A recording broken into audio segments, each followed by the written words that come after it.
Welcome back to another Film Geek video. Today I'm going to do the impossible, guys, and rank the Sleepaway Camp films from my favorite to least favorite in the franchise. Now this is a franchise that's very near and dear to me because way back in my teenage years, I was a camp counselor myself. I spent 4 years working at H. Roe Bartle's Scout Reservation as a Boy Scout leader, camper, and also counselor. And let me tell you guys, it was some of the happiest and most fun I've ever had in my entire life, and I will not trade it for anything in the world. But it also gave me a very unique and different perspective into the summer camp horror film genre because, yeah, it's a perfect place to film a horror film because you don't know what's inside those woods. There's always something weird and creepy lurking around. And no matter what, there's always weird sounds and stuff off in the distance, so you never know if something's going to come jumping out at you. And it's a great setting. I even thought that back when I was working at the camp, walking around at night, being like, old Jason Voorhees could come out at any time. So enough of that, folks. What exactly is Sleepaway Camp? Well, it is a film franchise that started way back in 1983 with the first film, Sleepaway Camp, that tells the story of a group of campers staying at a camp that's being terrorized by a slasher. At its core, that's it. And at its core, that's pretty much what every one of these films in the franchise is. But the thing is that this is a really fun and somewhat surprising film franchise. So it's enough of me sitting here yammering on. It is time for us to get over to the internet and do the impossible by ranking the Sleepaway Camp films from my favorite to least favorite in the franchise. Oh! Just a moment, I'll be right back! So let's get this party started, shall we, with my personal favorite in the series, and that is the first Sleepaway Camp. Now, I saw this movie for the first time, I believe I was around 12 or 13, I can't remember. I know I found it at a local video place called Aardvark Video, and it was totally one of those like, oh wow, Sleepaway Camp, I like going out on campouts and all, let's rent it and see what this is all about. And it was a fairly typical slasher film. I was enjoying it, having a good time. My buddies and I were sitting there watching it. They were kind of razzing me a little bit like, what's the big deal with this? This ain't so scary, this ain't so shocking, whatever. And then you get to the end of this film. You get to the reveal.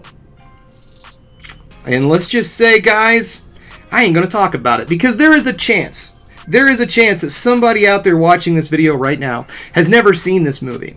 And I do not want to ruin that experience for them. I want them to go into this completely fresh, do not know what's happening, and see it for the first time. Because honestly, there are moments where I wish I could scrub my brain and go back and watch this for the first time again because it just has that effect on you. Eat shit and die, Ricky! Eat shit and live, Bill. So this tells the story of two cousins.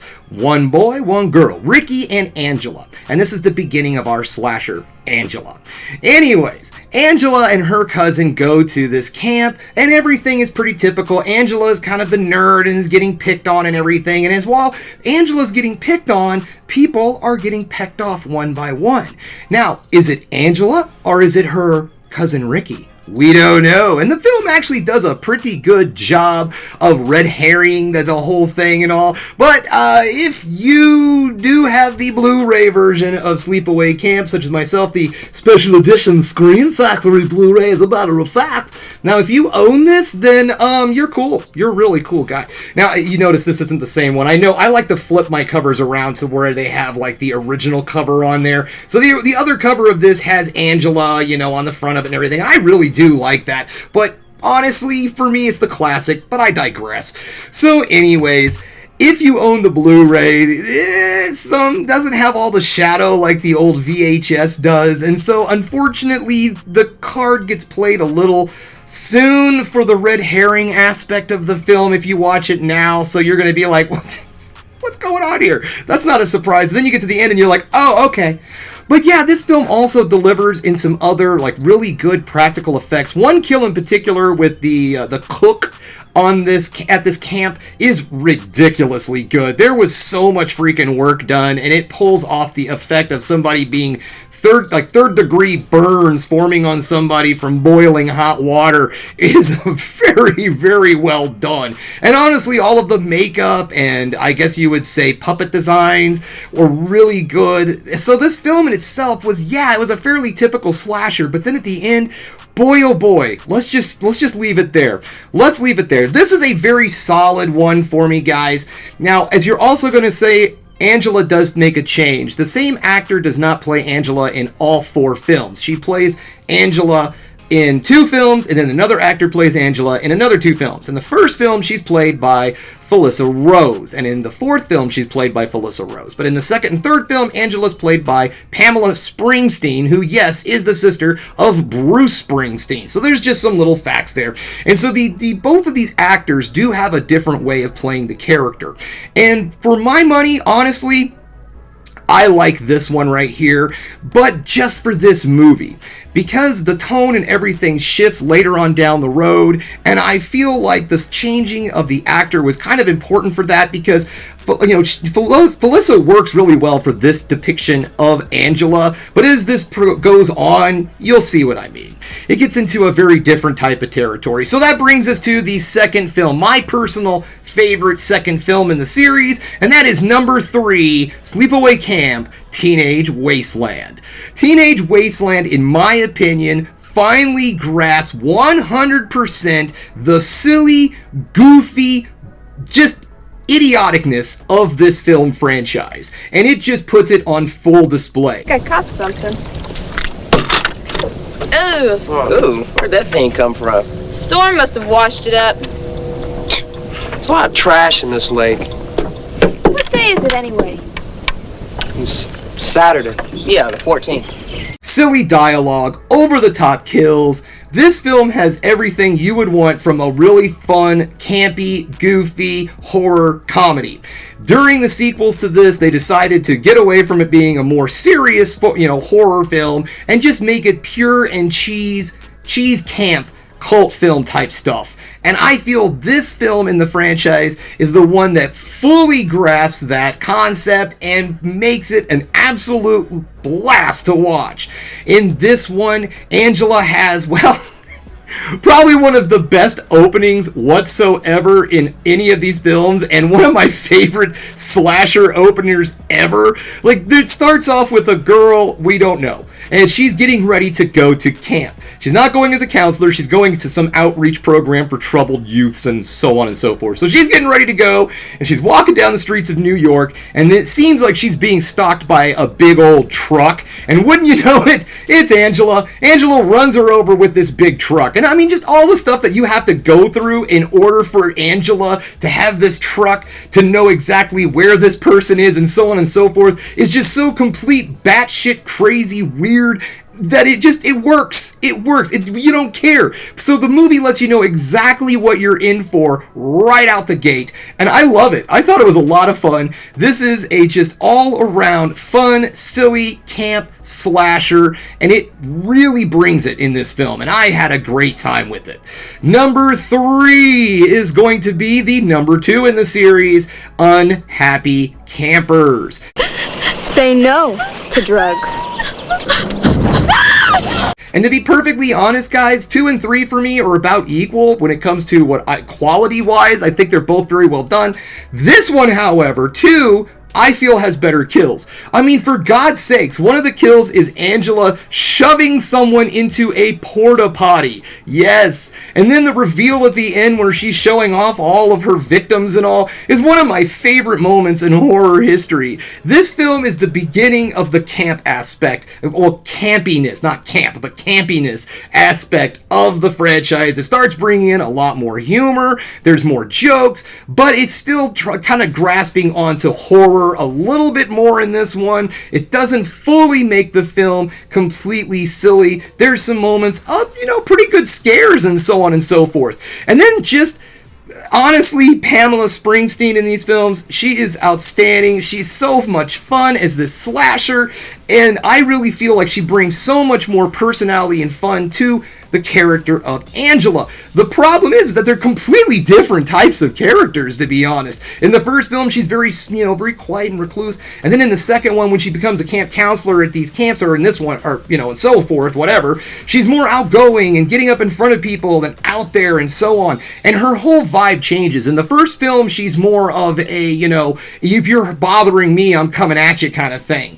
But in this series, it's more of, like, morality. She's going around around punishing those that she feels are immoral. She kind of gets more of a Jason Voorhees vibes in these two films. So in all honesty, when it comes to 2 and 3, it's kind of interchangeable for me on which one. It's just kind of like what I'm vibing for at that moment. If I want to watch one of the more cheesy, goofy, silly ones, I'll go with 3. If I want to watch one, it's got the cheese and the goof, but then like really awesome, gross kills, I'm going to go with number 2. So that brings me to my least favorite film in the franchise, and that is Return to Sleepaway Camp, and it's also the return of Felissa Rose as our slasher. Now, my problem with this film is I feel like they try to capture lightning in a bottle again by doing another twist ending involving Angela, but the unfortunate thing is they don't really have a really good character. Like, there's nobody really likable in this film. The final girl's not too awful likable because she's really only there trying to make everybody happy and get this one kid to leave her alone. The guy who's supposed to be the picked on nerd, he really isn't a picked on nerd because he's also a bully to younger kids, but then older cool kids pick on him. So you never really get on his side because even though people are picking on him, you don't care. You're like, yeah, he deserves it. He's a dick. Did you see what he's doing to those little kids over there? He's just an ass. So he's not a very likable character. And then the big reveal at the end is, it's very noticeable. You see it coming the moment a certain character is introduced, if you're a fan of the series and you know certain people and so on and so forth. So it doesn't really work anywhere in the franchise. But what's interesting is that it is a direct sequel to the first film. The original director came back. They pull in cast members and different characters from the original film. So there's a lot of really fun nostalgia that's attached with this film, which should make it better, but unfortunately the story and characters just aren't there for this one. And so I really don't want to like it. Despite the fact for Soprano fans it has one of the best jokes ever. He was throwing eggs at me and he was hurting me. So now you try to kill him. Let me go, you big pussy. This movie still comes in at my least favorite in the series, to the point where I don't even own it in my collection, sadly. I had to borrow this one from my friend Regina. But I do have, of course, the Blu-ray, but this is something that I want to show off real quick, because this is something I'm very proud of, and that is the Survival Kit box set from Anchor Bay. Now, this was the golden standard at one time for Sleepaway Camp fans, and it also had something really cool in here, and that is footage of the fourth film that never happened, and not Return to Sleepaway Camp. This is about 34 minutes of footage that they were able to film before they ran out of funding. There was a fan cut where they took that footage and then, using footage from other films, they spliced it all together and made, I guess you could say, a proper fourth film in the series. But the thing I do absolutely love about the Sleepaway Camp franchise is its cult following. There are people who just absolutely love this series for what it is. They love it for different reasons, but the whole thing is just love, honestly. Everybody who's a big fan of this franchise, they have such great and fun, so much fun with the franchise and so on. And I think that's what's kept it around so long for me also. It's just the fans of this, meeting them at cons, getting to know people. It's been a great time. But anyways, guys, that's all I have for you today. There we have it. This is the complete ranking of all of the Sleepaway Camp films, in my opinion. Remember, this is my personal opinion. This isn't based off of Metacritic, IMDb, Rotten Tomatoes, anything of that sort. This is just my personal opinion and what I find cool and fun. So anyways, guys, that's all I have for you today. Thanks again for checking out The Film Geek. If you liked what you saw here today, go ahead and subscribe to the channel. Ring that bell for notifications and give me the old thumbs up so I know you like what you're seeing. And if there's one more thing you can do, folks, that is keep watching movies. You know I'm gonna.